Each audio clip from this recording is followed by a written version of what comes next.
We wrestle for the championship at 157 pounds, wearing the red. Representing North Carolina, Austin O'Connor.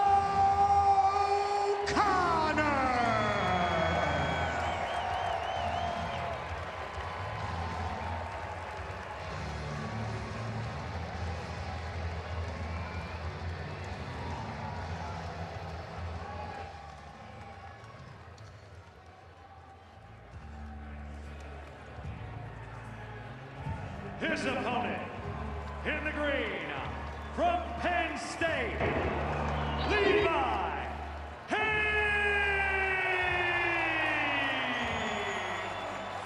Levi Haines is the first of 5 Penn State wrestlers who will take the mat tonight. So leading things off, he gives them the opportunity to have 5 champions, which they've done twice before, including last year. That is the NCAA record, which has been accomplished a few times before. And this is quite a contrast, as we've got so many guys with, whether it's an Olympic redshirt, a COVID year. You have Austin O'Connor back from injury in his 6th year, and Levi Haines, the true freshman, in his 1st. Stay clean on the hands, gentlemen. Just an amazing matchup here between these two guys. You mentioned the differing ages there, with O'Connor going into his 6th year. Of course, already been in this environment here as a national champion at 149. You know, expecting him to go out there and try to be real physical. He's an interesting guy to watch. You know, you see him, he doesn't do a lot of warm-up. You know, very intense. You know, you take a look out at his face, you know, he's just all of a sudden just ready to go out there. And his mind kind of takes over his body, and he's been able to execute really well. There's a slide-by attempt here for him. And Coach, he's doing a great job controlling the center of the match. Notice how he keeps continuing to come forward and getting his hands onto Haines. And when he's in the open, watch him throw a low fake, and that keeps Haines off balance. He's responding to every one of those fakes. Every time you have to tighten your cord, that takes a little energy from Levi Haines. And so I think Austin O'Connor's doing a great job using his physicality. Yeah, and Haines really doesn't get pushed around very much out there. He likes to attack that. He's got a head to the outside shot there, that lead leg. Does it really well from a counter shot type position where he reaches back and gets to the inside. He also has a sweet little swing single, but he likes to attack and go forward too. So similar styles, just difference in ages. Yeah, and I think that Levi is a counter wrestler, and I know O'Connor knows that, but this is almost like you're trying to big brother him at this point. Yeah. You want to continue to keep your hands on him. You look at their bodies. Austin O'Connor's a little more physically mature. He's a little more defined, bigger, stronger, and so he's going to try to impose his will on Haines. And the other thing, too, about O'Connor, he really keeps the clock going. You rarely get to a point where you can push him out of bounds. He's going to stay right there in the middle.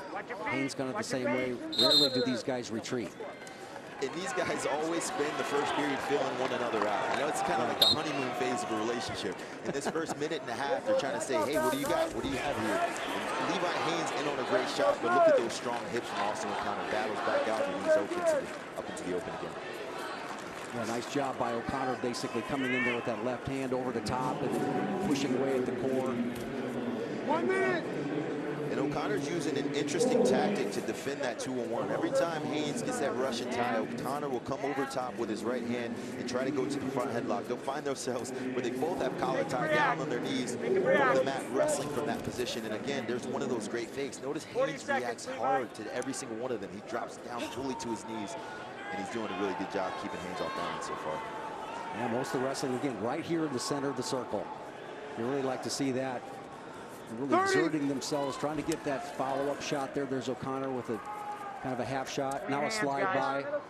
But even though Haines is staying in at that center, not pushing back, you know, if you push too hard, you're going to be susceptible to that slide-by attempt there. Now a low shot by Haines. And Haines is a high-level guy. I've seen him do some really interesting tactics throughout the tournament, beating some quality guys on the way, beating returning All-Americans like Bryce Andonian of Virginia Tech, Peyton Robb of Nebraska. He's had a phenomenal tournament, but this is the biggest giant he's going to have to slay this evening. Levi Haines, the opportunity to build the Penn State lead, already sitting in first. There's Dad, Matt side. Haines, only Penn State's 3rd true freshman to reach the finals. Kerry Colat did it in 1993. Mark Hall, winner in St. Louis in 2017. And Austin O'Connor, the experience certainly on his side, a 5-time All-American, the only one ever at North Carolina. You mentioned champ. You mentioned that the be the big brother here. This is the position that O'Connor has to really do that. Okay. Holding that wrist out there, and now Haines in a scramble situation. Can he come out of it? Good job there, getting to his feet. And look at Haines build up to his feet here. He's continuing to wrestle from this position. He's not getting anxious. He understands that he's got to continue to work as hard as he can out of this position. And switching into that, see how that toe grab right there, he's able to follow through. Haynes at the edge of the mat here within range for O'Connor. He can control the clock in this situation. Look at Haynes, he's pushing his feet. He's trying to fight back inbounds. O'Connor's trying to take him out. Look at Haynes dig his heels into the mat. He's trying to push himself back inward so he can keep the action going. That was great. Already 45 seconds of mention the heel dig in right there. Pushing himself back in. O'Connor wants him out of bounds so he can get a fresh start. Haynes, he's like, no, I want to stay in here. Yeah, he circles him back and lays down and gets that back heel trip. Bump him with your hips. Good action, good power wrestling here by O'Connor. Now he comes over the top here. You see with it, O'Connor a little bit high, but he's able to hold his leg. That leg stuck in there. Oh, man, we got a 2 count. That was a quick 2 count. But he's got the he's got the bottom leg elevated there. Can he drive through? And he went for that Granby roll, and it might have cost him. I think he was looking at the clock. He knew he had to run and try to do something quickly to prevent giving up riding time. And in that 9 seconds, he tried that Granby roll and caught himself for that quick 2 count. He's over the top there. Comes back and gets the escape. Crazy sequence, and it looks like we've got a green brick out there from the Penn State corner. What's your challenge? You got a challenge. So I was holding it. I got 2 near fall red. Are you challenging near fall? Okay. Got 2. The great thing about this for O'Connor is that the referee was in perfect position to be able to call that. 1. And he called 2 on the motion. Second swipe came when his shoulders had already broke the plane. I think that, watch, he goes for a forward roll here. Leg gets caught. Watch his hamstring caught, extended. Having a hard time getting out of there. I think that's a quick. Also with us here tonight, Matt Side, is our former NCAA wrestler and referee, Rock Harrison, our rules analyst. What do you see here, Rock? A couple things you have to look at. First of all, it has to be established. A lot of times they want to start the count when someone is still in motion. Once it's established, then the count starts. The first count isn't easy. It was 45 degrees, but then after that, it looked like it was beyond 45 degrees, maybe 47, 48 degrees. So I believe that's a great brick call. Therefore, I do not believe that it is 2 near fall. Well, it's going to be difficult to get your protractor out on this one, but he's got bottom leg elevated there, and there was an escape there at the end. If they change this, they'd actually go back down to the bottom position, correct, Rock? Yep. And he knew immediately, Haines, once he did that forward roll, that he didn't clear his hips. I think in there, Coach, when you do a Granby roll, you want to make sure your hips are cleared. It's not the top athlete's arms that are keeping you inside of that position. It's really his hips. And so when he did the forward roll, he got his hamstring and his legs caught in between O'Connor's legs and was unable to get out quickly. 102 and 58. So Cale Sanderson hoping to channel some luck all the way from Pythagoreio over in Greece. See if he gets the angle he wants here. Austin O'Connor, the 2-0 lead here. 32 seconds into the left in the second period here in our first matchup on this championship Saturday. I'm looking at the reaction of Coleman Scott there. You can tell he's shaking his head. He's already had a conversation with his athlete. Kesnick, you're standing behind where the officials are. What do you see? There'll be no back points here, and they're just working on the timing mechanism, so they have to go back in the match and reset the clock.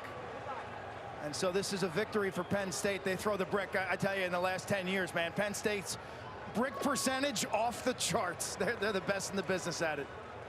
After review, the call has changed. No near fall. So a wise choice there from the Sage head coach. 1:02 back on the clock. 1 minute. Zeros on the board as O'Connor takes riding time over a minute. And you see that front trip and pinch right there by O'Connor, so he's got the riding time established, moving up over 110. Look for him to kind of work for that wrist ride right there, controlling the hips really well. Now he gets a good breakdown there on Haines. Hit him with your hips. Pinch right there on that near leg. You see a lot of the Penn State wrestlers there, in tight situations. They've been able to be the master at that. So Haines has have to have felt this during the course of the year. Now he comes out, digging his heels in, champ. And again, this is a guy that wants to truly keep the match in the center of the mat. O'Connor's trying his best to get him out of bounds. He's got 18 seconds left here, Coach. At the end of this period, this would be huge if he could get an escape here and take that 1 point. 18.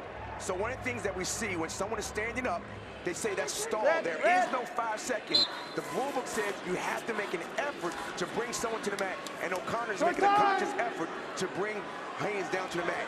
And also look at that right hand. If it comes around the waist there, Haines is able to go ahead and keep that kind of kick out in that situation.